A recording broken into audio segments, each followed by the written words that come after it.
बिस्मिल्लाह अर्रहमान अर्रहीम। अस्सलाम वालेकुम वरहमतुल्लाह वबरकातुह। ये कहानी है हौसले, अज़्म और एक ख्वाब की जो हकीकत बनकर दुनिया के सामने आया। फतह तालिबान की इस शानदार दास्तान को जानने के लिए आइए हमारे साथ इस सफर पर चलते हैं।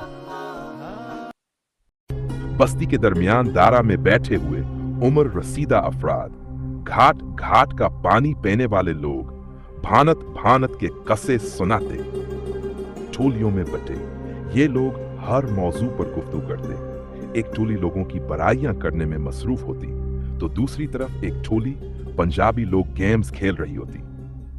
तीसरी टोली वो तो रेडियो की शौकीन थी। पुराने मॉडल का जापानी साख्ता रेडियो सामने रखे, नीम दायरा बनाए, खबरें सुनने में मगन। गर्मी हो या सर्दी, बीबीसी लंदन सुनना उनका पसंदीदा मुशगला था। मेरा उठना बैठना भी इसी टोली में था। हमारे गांव में बिजली कभी ना थी।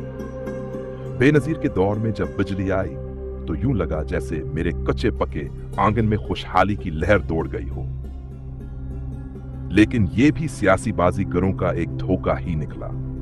हमारी वाहिद तफरीह फकत रेडियो ही था।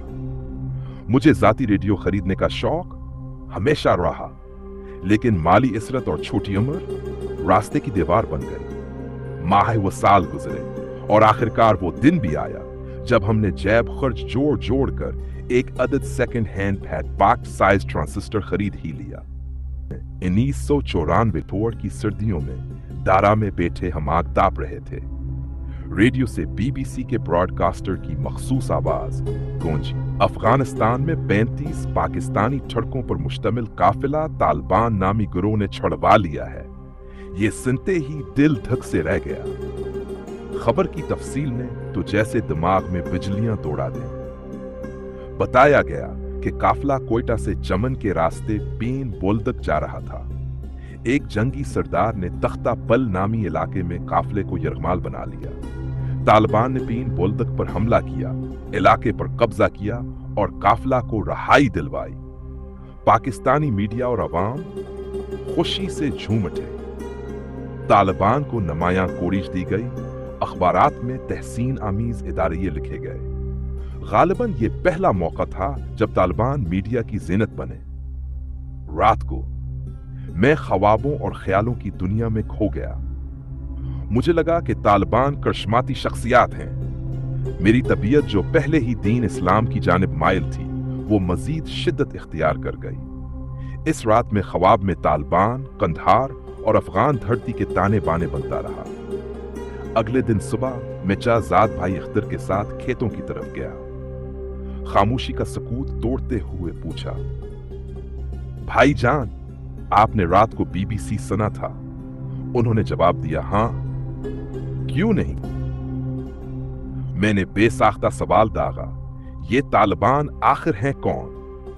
भाई जान ने बड़ी शाइस्तगी से कहा, ये मदारिस के वो तलबा हैं जो कुरान सीनों में सजाए, हाथों में असलहा लिए अफगान अवाम को जालिम वार लॉर्ड से निजात दिलाने और खिलाफत इस्लामिया कायम करने के ख्वाहिशमंद हैं।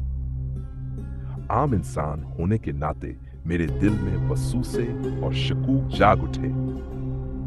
यार, ये तालिबान क्या हैं? ये शरीयत का नफाज चाहते हैं या इक़्तिदार की रस्साकशी में दीन का लेबल लगाकर मैदान में उतरे हैं? दिल ने कहा, इकाश मैं खुद अफगानिस्तान जाकर देखूं।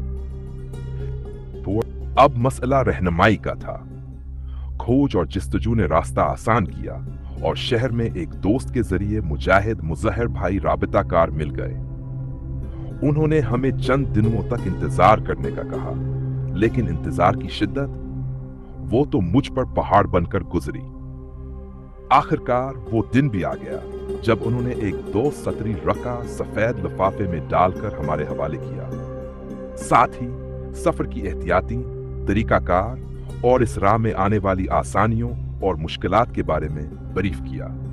रॉकम अपने 4 साथियों भाई आसिफ, भाई अकबर, भाई गुलजार और भाई महमूद के हमरा मीरान शाह के लिए आज़म सफर हुआ। मीरान शाह पहुंचकर हमने सफर अमीर मरकज को वो रका दिया। एक अचानती निगाह मेरी भी उस 2 सतरी रका पर पड़ गई। मजहर भाई की लिखी हुई तहरीर आज भी मेरे दिल पर नक्श है। सलाम ममनून के बाद अर्ज है, 5 नजर जहाद के ख्वाहिशमंद हैं, उनकी रहनुमाई फरमा दें। ये जुमला पढ़ते ही दिल में एक अज़म जागा और हम सब दिल व जान से तैयार हो गए कि ये सफर हमें किस मंजिल तक ले जाएगा। मीरान शाह से हम लोग अफगानिस्तान के सूबा खूस्त के इलाके और पीछे सिंगलाख पहाड़ों के दामन में वाक़ा अमन इल मास्करात खालिद बिन वलीद में पहुंचे, जहां हमें झपटना, पलटना, पलटकर झपटना सिखाया गया। 40 रोज की इस सख्त तरबियत में हमें AK-47, TT, मैकारोव, सेमिनोव, RPG-7, स्नाइपर, जरगई, गिरनेड, घात, छापा और येकी वगैरह चलाने और उनका इस्तेमाल करने का हुनर सिखाया गया। ये सब तो बहुत दिलचस्प था, लेकिन पहाड़ों पर चलने की मशक्कत और सख्त वर्जिश ने हमारे अज़म का इम्तिहान ले लिया। तरबियत के मराहिल इंतहाई सख्त हैं, मगर ये एक अलग मौजू है, यहां उसकी तफसील मुमकिन नहीं। अस्करी तरबियत के साथ यहां दीनी और फिक्री तरबियत भी जरूरी थी और इस मकसद के लिए मास्कर में एक शानदार निजाम मौजूद था। इब्तिदाई तरबियत मुकम्मल होने के बाद जब अलविदाई मुलाकातें हुई तो जज्बात का एक तूफान सा उठा। आंखें अश्कबार थी, दिल बोझल और जज्बात बेकाबू। रॉकम समेत दीगर 3 साथी पाकिस्तान वापस पलट आए, मगर मेरे हमराही गलजार भाई ने कश्मीरियों के दर्द बांटने की कसम खाकर मकबूजा कश्मीर की परखार वादी का रुख किया। तो ये था हमारा आज का मौजू। अगर आपको पसंद आया हो तो चैनल को सब्सक्राइब करें, वीडियो को शेयर करें और कमेंट्स में अपनी राय दें। शुक्रिया, खुदा हाफिज।